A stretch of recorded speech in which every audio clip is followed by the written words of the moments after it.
দেখো, এমনিতেই ওয়েদার ভালো নেই, তারপর আবার এখনও প্রায় কারেন্ট যাচ্ছে আসছে।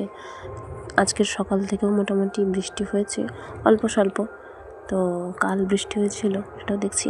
আর এরা দেখুন কখন সিঁড়ি লাগিয়ে এই বক্সগুলো নামিয়ে আনছে, আমাদের বাড়ির জিনিস কিন্তু ওরা ব্যবহার করতো, তারপর থেকে ওদের জিনিসই হয়ে গেছে। যাই হোক, তো মা কিছু পিস বিক্রি করেছে, জেঠু এসে এই যে নিয়ে গেল।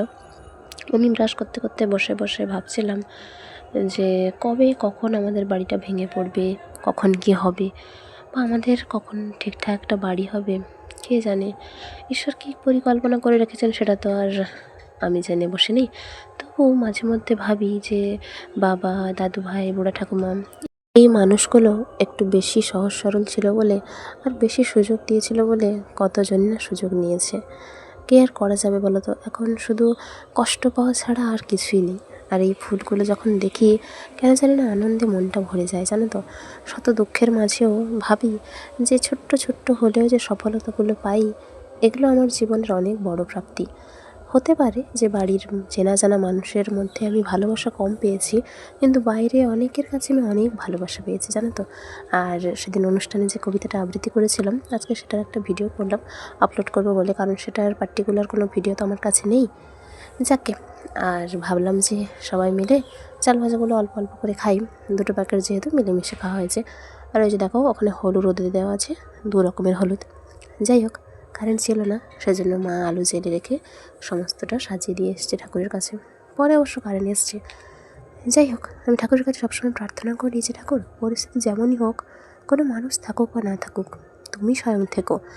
যত দুঃখই আসুক, যত কষ্টই আসুক, তুমি হাত ছেড়ে দিও না, কিংবা তুমি পাশ থেকে সরে যেও না। কারণ সবথেকে বেশি ভরসাটা আমি তোমার উপর রাখি। জীবনে অনেক ঘাত প্রতিঘাত, অনেক চড়াই উতরাই পেরিয়ে এসেছি এই অল্প সময়ের মধ্যেও, তবুও তোমার উপর ভরসা রাখি বলেই আজ হয়তো জীবনটা একটু হলেও সহজ। যাই হোক, তাদের বাড়িতে জল আনছে কল থেকে, সেটা আমি দেখছিলাম। তো অনেক হেয়ালি ঠাট্টা অনেক কিছু করে, অনেক লেকচার দেয়, অথচ এখনও অবধি এ টু জেড কত কিছু যে আমাদের বাড়ি থেকে নিয়েছে, আমাদের বংশের মানুষজনের কাছ থেকে নিয়েছে, সেটা ওরা নিজেরাও জানে না হয়তো, কিংবা হয়তো এখন অস্বীকার করবে। হয়তো কেন বলছি, সত্যিই অস্বীকার করবে, অস্বীকার তো করেও। আর এখন যেহেতু কম ফুল আনা হয়, বাগানের গাছে প্রায় ফুল থাকে অনেকগুলো করে। তো একটা কথা বারবার মনে হয়, এই যে মা রাস্তা দিয়ে লোকজন যাচ্ছে কথা বলছে আর আমি দাঁড়িয়েছিলাম। যাই হোক, তারপর আমি মা একটা চকলেট খেলো। সন্ধ্যেবেলা সবাই মুড়ি খেলাম নারকেল দিয়ে, আর ভাজা ছিল সেটা দিয়ে। আমি ভাবি একটাই কথা, যে যদি দাদু আজকের একটা বাড়ির ঠিকঠাক ব্যবস্থা করে দিয়েছে, তো তাহলে বোধহয় আমাদের ওপর এতটাও চাপ এসে পড়তো না। এদিকে মা ছই করছে, তো আমাকে অল্প দিয়ে গেল, বললো যে অল্প খাম। বাবা এদিকে আবার প্রসাদ নিয়ে এসছে, যেটু দিয়েছে চন্দনেশ্বরে যাওয়ার প্রসাদ। আমি নকুলদানা দেখছিলাম আর একটা জিনিস ভাবছিলাম, যাই হোক কী ভাবছিলাম সেটা না হয় নাই বা বলি। তো কারেন্ট তো বললাম বারবার আসতে যাচ্ছে, বাইরে প্রচণ্ড ঝড় বৃষ্টি হচ্ছে, চিন্তা মনের মধ্যে আছে। তবুও সবাই মিলে প্রসাদ খেয়ে নিয়ে তারপর খেতে বসে পড়েছি।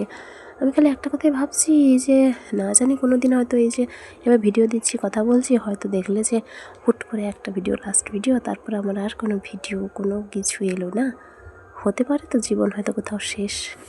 যাই হোক, আশা করি যদি কারোর প্রতি কোনো অন্যায় করে রাখি সেটা ভগবান মাফ করে দেবেন। আর কিছু নতুন করে বলার নেই। চলো, আজকের মতো এখানেই টাটা।